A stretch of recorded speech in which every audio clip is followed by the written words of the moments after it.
Maybe you can talk about, trying to defend the sheriff's departments, the deputies, the police officers. What kind of a fight is that going to be? Fun. Yeah. Well, this is when we say that we already have a tough job, and it's made that much harder, not by what should be the threat, criminals who are coming in here, and by our own government. This has never happened before in the history of America, that literally our president himself, who is he says he's a constitutional lawyer, making very deliberate statements. He knows what he's saying well ahead of when he says it. And he's done this a couple times, and this is why I see it as a fight to undermine not just the rule of law, to undermine the office of a law enforcement officer. That these are men and women who are out there. We're always questions. We've had these allegations. Well, why'd you stop me? Is it because I'm white, I'm black, I'm Hispanic, or whatever? And no, it was because you're driving with suspended license plate because you don't have any insurance on your car, or you were speeding 20 miles over the limit.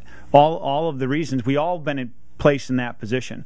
But when our president himself has said twice now against Cambridge, there was a sergeant, a supervisor, who was called to the scene in Cambridge, and because it was a black professor, and it was the friend of the president himself, and what did the president injected himself into that whole fight and that public discussion, and he said that the Cambridge police acted stupidly. He said that this isn't the first time that black men have run in fear of law enforcement. I was like, my God, the president is saying this publicly, and it's like, you may have thoughts of that, you may have concerns, and we in law enforcement sometimes make mistakes. I have 250 of my full-time deputies and staff that are Hispanic, and he's saying about all of these people. And 25% of my county is Hispanic. I can tell you that if we don't support the rule of law in the institutions of justice in our society, what do we have?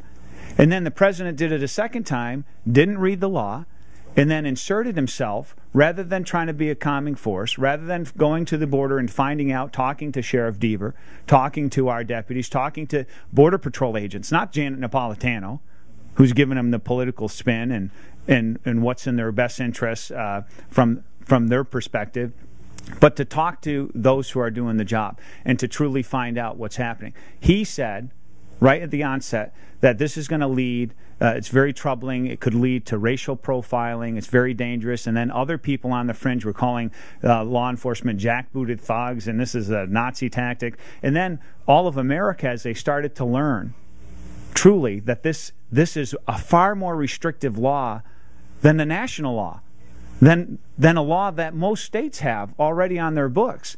And then they were like, this is more reasonable. And why shouldn't Arizona, as Sheriff Deaver pointed out here, the federal government is inserting the supremacy clause, saying that inherently this is our responsibility to enforce immigration law. Well, yes, it is. Do your job, Mr. President. Do your job. Secure our border, enforce immigration laws, and we wouldn't be here today. Because this still doesn't solve our problem. It literally will be like a hamster wheel. But now law enforcement, we will not have sanctuary cities or sanctuary counties. We're law enforcement officers. We don't get to pick and choose what laws we're going to enforce. We're going to enforce the laws, all of the laws. And the Jack Harris, a police chief in Phoenix, doesn't have a choice.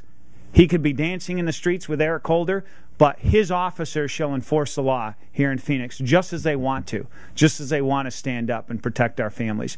Why? Not because we're against one national origin or race or color, anything like that. These people are here illegally. And a large portion of them have a criminal record established in our state. We don't even know what's going on south of the border. Sheriff Deaver chairs a committee for the National Sheriff's Association on border crimes and security.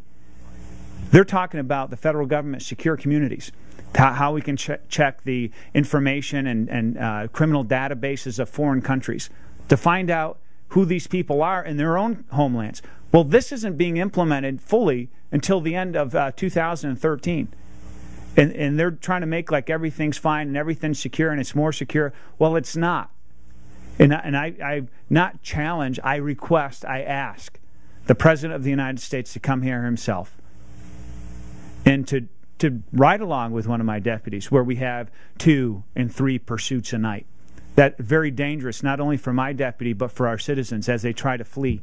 That wasn't happening just last year. It has changed. It's becoming more violent. They're not listening and obeying our laws while they're here. That's a problem. And this is a problem in our own country, not some foreign land. So the President, this is his responsibility to respond to this. How many times do we have to say it to bring this message home?